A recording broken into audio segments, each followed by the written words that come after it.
Hi hello friends, welcome back. Premam സീരീസിന്റെ എല്ലാ എപ്പിസോഡും ഞാൻ ഈ ഒരു ചാനലിൽ അപ്ലോഡ് ചെയ്യാറുണ്ട്.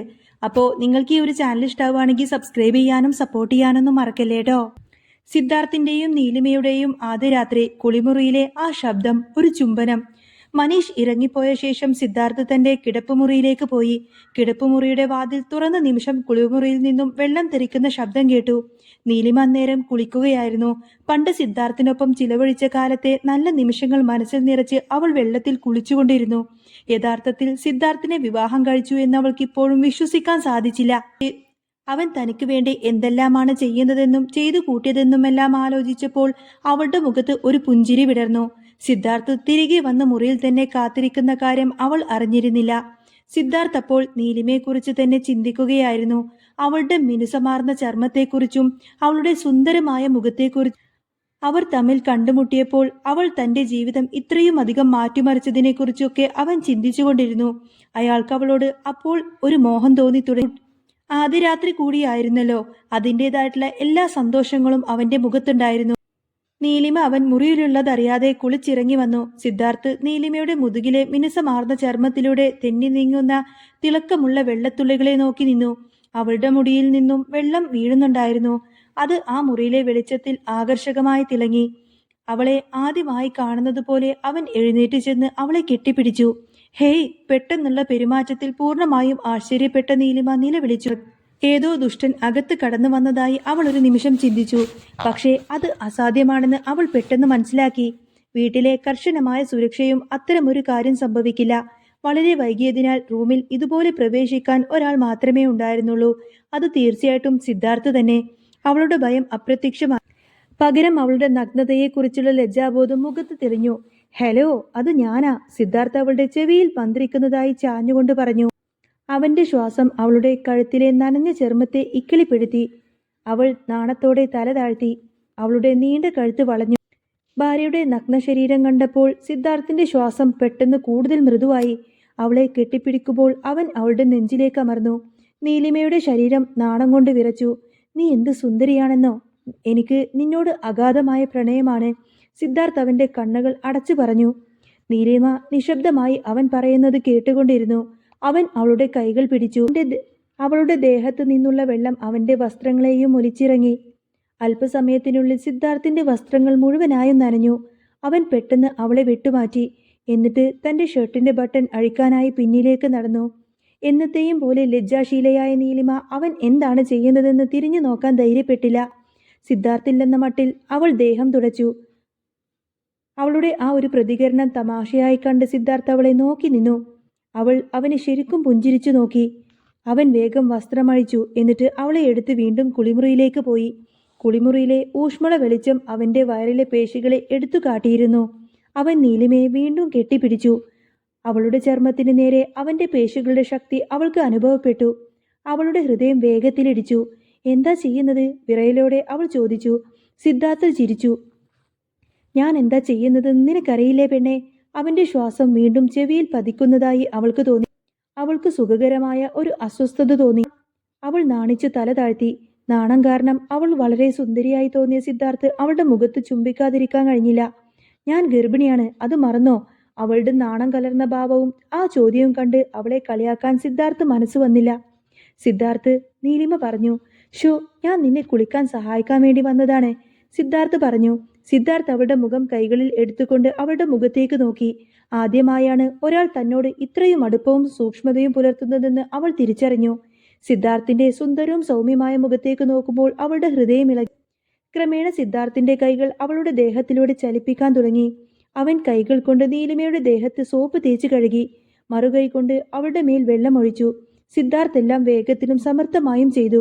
സിദ്ധാർത്ഥ് ഷാമ്പു തന്റെ കൈപ്പത്തിയിൽ ഞെക്കിയെടുത്തു. എന്നിട്ട് നീലിമയുടെ മുടിയിൽ മെല്ലെ തടവി. ഷാമ്പു നുരയാൻ തുടങ്ങി. മറ്റാർക്കും വേണ്ടി അവൻ ഇത്തരം കാര്യം മുൻപ് ചെയ്തിട്ടില്ല. എന്നാൽ ഇപ്പോൾ ഇങ്ങനെയൊക്കെ ചെയ്യുന്നത് കാണുമ്പോൾ താൻ വളരെ സന്തോഷവതിയാണെന്ന് അവന് തോന്നി. മതി നനഞ്ഞത്, നമുക്ക് പനി വരും, നീലിമ പറഞ്ഞു. തന്റെ ആരോഗ്യകാര്യത്തിൽ അവൾ കൂടുതൽ കരുതലുള്ളവളാണെന്ന് അവന് തോന്നി. ഒന്നുകൂടി മൊത്തം കുളിച്ചു കഴിഞ്ഞപ്പോൾ അവൾ ബാത്റൂമിൽ നിന്നും ഇറങ്ങാമെന്ന് കരുതി. പക്ഷേ സിദ്ധാർത്ഥ് പെട്ടെന്ന് അവളെ വീണ്ടും അങ്ങ് കെട്ടിപ്പിടിച്ചു. സിദ്ധാർത്ഥ്, നീ സംസാരിക്കരുത്. നീ ദൂരെയായിരുന്നപ്പോൾ ഞാൻ നിന്നെ ഒരുപാട് മിസ് ചെയ്തു. അതറിയാമോ നിനക്ക്? പറഞ്ഞാൽ നീ വിശ്വസിക്കില്ല. എന്നെ വിട്ട് നീ പോയപ്പോൾ ഞാൻ മൊത്തം ഇറിറ്റേറ്റഡ് ആയി പോയി. സിദ്ധാർത്ഥിന്റെ പെട്ടെന്നുള്ള വാക്കുകൾ അവളെ ഞെട്ടി. അവൻ അങ്ങനെ ഒരു കാര്യം പറയുന്നത് അവൾ മുൻപ് കേട്ടിട്ടേയില്ല. ഓരോ ദിവസവും നിന്നെ കാണാൻ ഞാൻ ആഗ്രഹിച്ചിട്ടുണ്ട്, കൊതിച്ചിട്ടുണ്ട്. നിന്നെയും നമ്മുടെ മക്കളെയും കാണാൻ എനിക്ക് അതിയായ ആഗ്രഹമുണ്ടായിരുന്നു. എന്നിട്ടും ഞാൻ കാത്തിരുന്നു, നീ തനിയെ തിരികെ വരുമെന്ന് കരുതി. അവൻ പറഞ്ഞത് കേട്ട് നീലിമ വികാരഭരിതയായി തല താഴ്ത്തി. സ്വന്തം പ്രശ്നങ്ങൾ പരിഹരിക്കുന്നതിൽ അവൾ വളരെയധികം മുഴുകിയിരുന്നതിനാൽ സിദ്ധാർത്ഥിന്റെ വികാരങ്ങളെ അവൾ കാര്യമാക്കി പരിഗണിച്ചില്ല. അവൾക്ക് പെട്ടെന്ന് ഒരുപാട് കാര്യങ്ങൾ പറയാൻ തോന്നി. പക്ഷേ അപ്പോൾ ആ നിമിഷം അവൾക്ക് വാക്കുകളൊന്നും കിട്ടി. എവിടെ നിന്നാണെന്നറിയാതെ അവൾക്ക് ഒരു ധൈര്യം കിട്ടി. അവൾ തല ഉയർത്തി സിദ്ധാർത്ഥിന്റെ ചുണ്ടിൽ ചുംബിച്ചു. സിദ്ധാർത്ഥ് ഒരു നിമിഷം ഞെട്ടിയെങ്കിലും അവളുടെ ചുണ്ടിൽ അവൾക്ക് ചുംബിക്കുന്നത് ശരിക്കും അനുഭവപ്പെട്ടപ്പോൾ അവന്റെ ഹൃദയം വീർപ്പുമുട്ടി. താമസിയാതെ അവർ രണ്ടുപേരും ബാത്റൂമിലെ തറയിലിരുന്ന് പരസ്പരം ചുംബിച്ചു. എന്നിരുന്നാലും നീലിമയുടെ അപ്പോഴത്തെ അവസ്ഥയും ഗർഭസ്ഥ ശിശുവിനെക്കുറിച്ചും ഇരുവരും ആശങ്കാകുലരായിരുന്നു. അതിനാൽ കുറച്ചു സമയത്തിന് ശേഷം അവർ പരസ്പരം അകന്നു. ഉമ്മ മതിയായോ? ശ്വാസം മടക്കി പിടിച്ചുകൊണ്ട് തന്നെ സിദ്ധാർത്ഥ് ചോദിച്ചു. നീലിമ ചിരിച്ചു. സിദ്ധാർത്ഥ്, തൽക്കാലം ഇത് മതി. നീലിമയുടെ മുഖം തൊടുത്തു. സിദ്ധാർത്ഥ് സന്തോഷത്തോടെ പുഞ്ചിരിച്ചു. സിദ്ധാർത്ഥ് അവളെ എടുത്തു പൊക്കി. അവൻ എടുത്തപ്പോൾ നീലിമയ്ക്ക് പെട്ടെന്ന് വായുവിലേക്ക് ഉയരുന്നതായിട്ട് തോന്നി. അവൻ അവളെ കിടപ്പുമുറിയിലേക്ക് കൊണ്ടുപോയി. അവളെ മെല്ലെ കട്ടിലിൽ കിടത്തി. എന്നിട്ട് 2 സെറ്റ് പൈജാമകൾ എടുക്കാൻ വാർഡ്രോബിലേക്ക് അവൾക്ക് യോജിച്ച പൈജാമകൾ അവൻ അവളെ ധരിപ്പിച്ചു. മനോഹരമായി അലങ്കരിച്ച കിടപ്പുമുറിയിൽ അവർ സ്നേഹമുള്ള ദമ്പതികളെ പോലെ പെരുമാറി. കയ്യിൽ ഒരു ടവലുമായി സിദ്ധാർത്ഥ് തന്റെ അടുത്തേക്ക് നടക്കുന്നത് നീലിമ നോക്കി നിന്നു. സിദ്ധാർത്ഥ് അവളുടെ മുടി തോർത്തിക്കൊടുത്തു. മുടി ഉണങ്ങിയതിനു ശേഷം മാത്രമേ തനിക്കിനി ഉറങ്ങാൻ കഴിയൂ, അല്ലെങ്കിൽ പിന്നെ നാളെ തലവേദനിക്കും, സിദ്ധാർത്ഥ് പറഞ്ഞു. അവന്റെ വാക്കുകൾ കേട്ട് നീലിമ അവനെ നോക്കി. അതൊക്കെ വെറുതെ പറയുന്നതാണ്, അവൾ പറഞ്ഞു. സിദ്ധാർത്ഥ് ചിരിച്ചു. ശരി ശരി, നീ കിടന്നോ. തലവേദന വന്നാ പിന്നെ എന്നോട് പറയണം. ഒടുവിൽ നീലിമക്ക് കിടക്കാൻ കഴിഞ്ഞു. അവൾ വേഗം ഷീറ്റ് കൊണ്ട് ദേഹം പൊതിഞ്ഞു. അവളുടെ നാണം നിറഞ്ഞ മുഖം മാത്രം കണ്ട് സിദ്ധാർത്ഥ് തിരിഞ്ഞ് മുറിക്ക് പുറത്തേക്ക് നടന്നു. നീലിമ ആകെ ആശയക്കുഴപ്പത്തിലായി. പക്ഷേ കയ്യിൽ ഒരു വെളുത്ത കപ്പുമായി സിദ്ധാർത്ഥ് വളരെ വേഗത്തിൽ തന്നെ മടങ്ങി. ഇതാ, ഉറങ്ങുന്നതിന് മുൻപ് അല്പം ചൂടുള്ള പാല് കുടിക്ക്, നന്നായി ഉറങ്ങാൻ കഴിയും, നല്ലതാണ്, അവൻ പറഞ്ഞു. നീലിമ കപ്പെടുക്കാൻ കൈ നീട്ടി. പക്ഷേ സിദ്ധാർത്ഥ് അവളുടെ കൈ തടഞ്ഞു. അവൾ സംശയത്തോടെ അവനെ നോക്കി. അപ്പോൾ അവൻ ആ കപ്പ് അവളുടെ ചുണ്ടിൽ ചേർത്ത് പിടിച്ചു.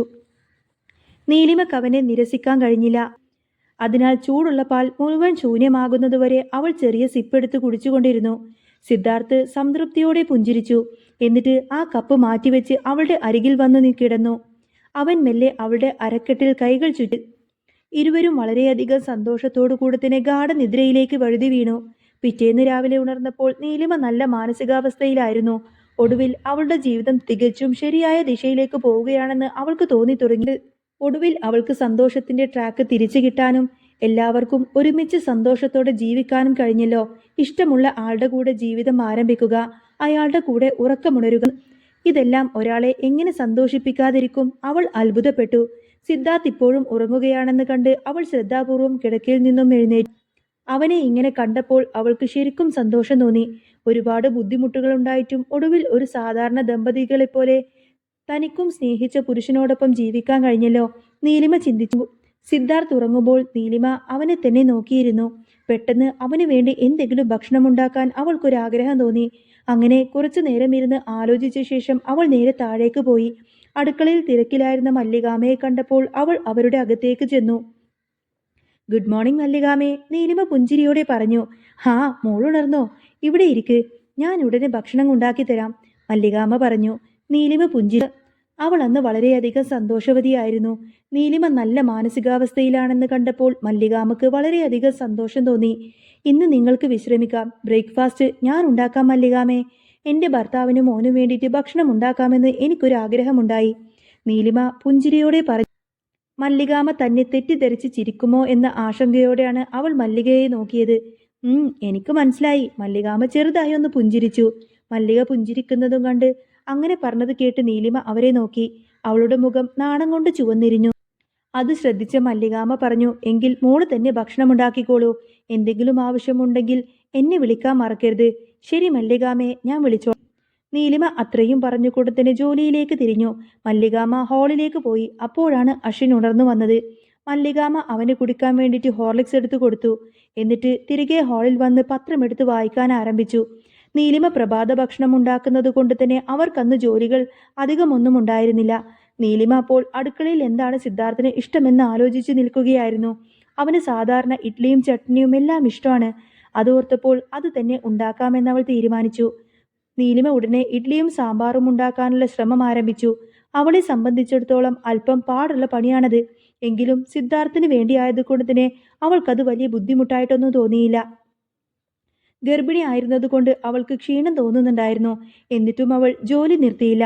സിദ്ധാർത്ഥ് ഉണർന്നു വരുമ്പോൾ അവനെ ഞെട്ടിക്കാനായിരുന്നു അവളുടെ തീരുമാനം. നീലിമ അരികിൽ ഇല്ലാത്തതറിഞ്ഞുകൊണ്ടാണ് സിദ്ധാർത്ഥ് ഉണർന്നത്. അവൾ ഇത്ര നേരത്തെ എങ്ങോട്ടേക്ക് പോയി എന്ന് ചിന്തിച്ചുകൊണ്ട് തന്നെ അവൻ ബെഡിൽ ഉണർന്നു കിടന്നു. ആ സമയം നീലിമ ഒരുവിധം ജോലികളൊക്കെ ഒതുക്കിയിരുന്നു. ഇഡ്ഡലിയും സാമ്പാറും അവൾ പാത്രത്തിലെടുത്ത് മാറ്റിവെച്ചു. അപ്പോഴാണ് അശ്വിൻ അടുക്കളയിൽ വന്നത്. ഇന്ന് അമ്മയാണോ കുക്കിംഗ്? അവൻ ആശ്ചര്യത്തോടെ ചോദിച്ചു. അപ്പോൾ നീലിമ അവനെ നോക്കിക്കൊണ്ട് പുഞ്ചിരിച്ചു പറഞ്ഞു, അതേലോ. നീ പോയിട്ട് ഡാഡിയെ വിളിച്ചോണ്ട് വായോ, അമ്മ കഴിക്കാൻ വിളിക്കുന്നു എന്ന് പറ. നീലിമ പറഞ്ഞു. ഉടൻ അശ്വിൻ സന്തോഷത്തോടു കൂടെ തന്നെ അവിടെ നിന്നും പോയി. നീലിമ അപ്പോൾ അവളെ സഹായിക്കാൻ മല്ലികാമയും ഒപ്പം കൂട്ടി. കുറച്ചു സമയം കഴിഞ്ഞപ്പോൾ അശ്വിനും സിദ്ധാർത്ഥും താഴേക്ക് ഇറങ്ങി വന്നു. സിദ്ധാർത്ഥ് നീലിമയെ തന്നെ ഇങ്ങനെ അതിശയത്തോടെ നോക്കി നിന്നു. താൻ സ്നേഹിച്ച പെണ്ണിനെ തന്നെ തനിക്ക് ഒടുവിൽ സ്വന്തമാക്കാൻ കഴിഞ്ഞല്ലോ എന്ന് അവന് വിശ്വസിക്കാൻ കഴിഞ്ഞില്ല. അവനെ കണ്ട ഉടനെ തന്നെ നീലിമ അടുക്കളയിലേക്ക് തിരികെ പോയി. മല്ലികാമ അശ്വിന് ഫുഡ് വാരിക്കൊടുക്കാൻ പോയ സമയം സിദ്ധാർത്ഥ് അവർ കാണാതെ നീലിമയുടെ പിന്നാലെ ചെന്നു. നീലിമ അത് ശ്രദ്ധിച്ചിരുന്നില്ല. അവൻ ഉടനെ അവളെ പുറകിൽ നിന്നും പോയിട്ട് അങ്ങ് കെട്ടിപ്പിടിച്ചു. ദേ അവർ പുറത്തുണ്ട്. എന്നാൽ അവൾ പറഞ്ഞതൊന്നും തന്നെ ശ്രദ്ധിക്കാത്ത മട്ടിൽ സിദ്ധാർത്ഥ് അവളെ പെട്ടെന്നങ്ങ് ചുംബിച്ചു. അതോടുകൂടി തന്നെ നീലിമ ആകങ്ങനെ അത്ഭുതപ്പെട്ട് നോക്കി നിൽക്കുന്നതും കാണിച്ചുകൊണ്ടാണ് കേട്ടോ ഇന്നത്തെ ഈ ഒരു എപ്പിസോഡ് പൂർണ്ണമാവുന്നത്. ഇത് കഴിഞ്ഞിട്ടുള്ള തുടർച്ചയായിട്ടുള്ള 5 എപ്പിസോഡ് ഞാൻ ഓൾറെഡി അപ്ലോഡ് ചെയ്തിട്ടുണ്ട്. അപ്പോൾ അത് നിങ്ങൾക്ക് കേൾക്കാൻ താല്പര്യമുണ്ടെങ്കിൽ തീർച്ചയായിട്ടും നിങ്ങളുടെ ഈ ഒരു വീഡിയോൻ്റെ താഴെ കമൻറ്റ് ബോക്സ് ഒന്ന് ചെക്ക് ചെയ്ത് നോക്കിയാൽ മതി. പ്രേമം സീരീസ് നിങ്ങൾക്ക് ഇഷ്ടമാണെന്നുണ്ടെങ്കിൽ എന്നും ഇതേപോലെ തന്നെ 5ഉം 4ഒക്കെ എപ്പിസോഡായിട്ട് ഞാൻ തുടർച്ചയായിട്ട് ഇടുന്നതായിരിക്കും കേട്ടോ.